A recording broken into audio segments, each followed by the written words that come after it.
Have you ever watched a conspiracy theory evolve in real time? Like, it's not even a belief anymore, but a machine that can swallow any headline and turn it into proof? This is QAnon, not at its 2020 peak, but still alive, still spreading, still reactivating every time the world hands it a new spark.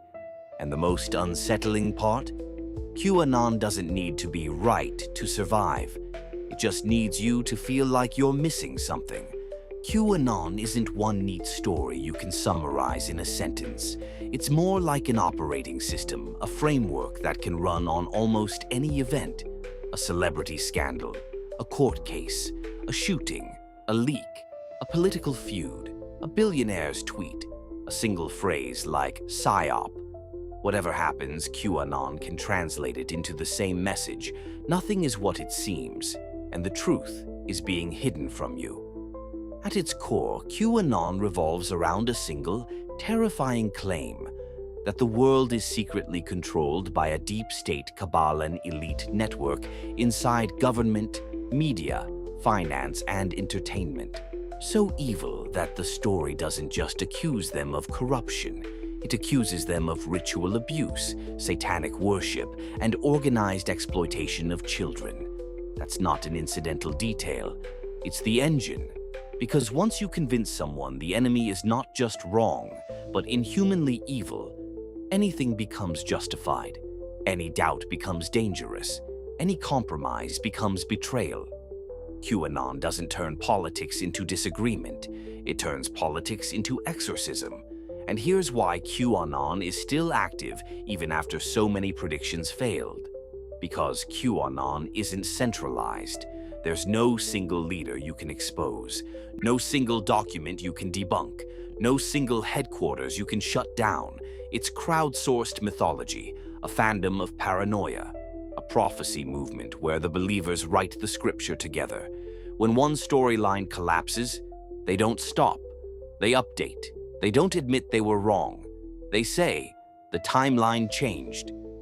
It's happening behind the scenes. It had to look like a loss. Trust the plan. In QAnon, failure isn't evidence against the belief. Failure is proof the enemy is powerful.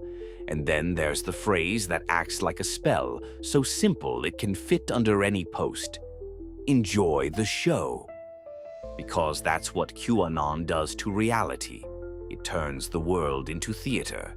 And once you accept that everything is theater, you stop looking for truth. You start looking for plot.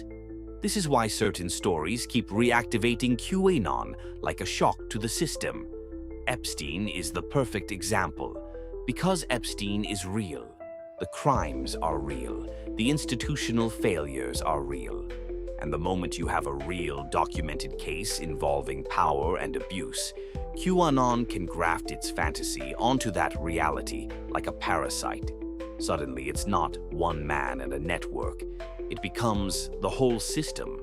People start obsessing over lists, over hidden tapes, over secret blackmail vaults, over who was protected.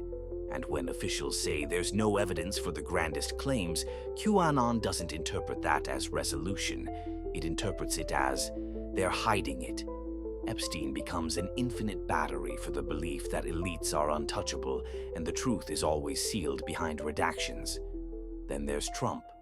QAnon originally wrapped him in a heroic myth. The outsider fighting the cabal, secretly coordinating a takedown, preparing the storm, the moment of mass arrests and total revelation. That prophecy was never fulfilled. But QAnon doesn't die when prophecies fail. It mutates. If Trump wins, it's part of the plan. If Trump loses, it's part of the plan. If Trump is investigated, it proves the deep state. If Trump benefits, it proves white hats are winning. It's a closed loop. A worldview that can't be falsified because every outcome can be spun into the same conclusion. Now enter the modern accelerant, Musk and the PSYOP mindset. In conspiracy culture, the word PSYOP is a master key. It means this is staged. It means this is theater. It means you're being manipulated. So when high-profile conflict happens, like a public feud between powerful figures, QAnon circles often don't treat it as real conflict. They treat it like professional wrestling. Kayfabe, a scripted fight designed to distract the public, hide coordination, or provoke reactions. In that universe, even the most obvious disagreement becomes proof of secret unity. Because if everything is a psyop, then contradiction isn't a problem. Contradiction is the point. It's there to confuse you, to sort you, to test you. And this is where QAnon becomes genuinely dangerous, not because it's weird, but because it trains people to do something that breaks society. It trains people to treat reality as fraudulent by default. Once you adopt the mindset that everything is staged, you stop having normal human responses to events. Violence becomes fake. Victims become actors. Journalists become assets. Courts become theater. Elections become scripts. And when you can convince yourself of that, you can justify almost anything because you're no longer dealing with people. You're dealing with characters. So why does QAnon keep recruiting new believers? Because it offers something the modern world struggles to provide, a single, emotionally satisfying explanation. It turns random chaos into purposeful design. It turns uncertainty into certainty. It turns loneliness into belonging. It turns doom-scrolling into a mission. Do your own research, they say, but what they really mean is, join us in building the story. And once you've built the story with other people, once your identity is fused to the narrative, walking away doesn't feel like changing your mind. It feels like betraying your tribe. Here's the chilling truth about QAnon. It doesn't just spread information, it spreads a way of seeing. A lens where every event is a clue, every institution is lying, and every contradiction is proof that the truth is hidden deeper. And if you live inside that lens long enough, something happens. You stop looking for what's true. You start looking for what feels like truth, which usually means what feels frightening and simple and absolute. And that's why QAnon is still here. Not because it has evidence, but because it has a structure strong enough to survive reality itself.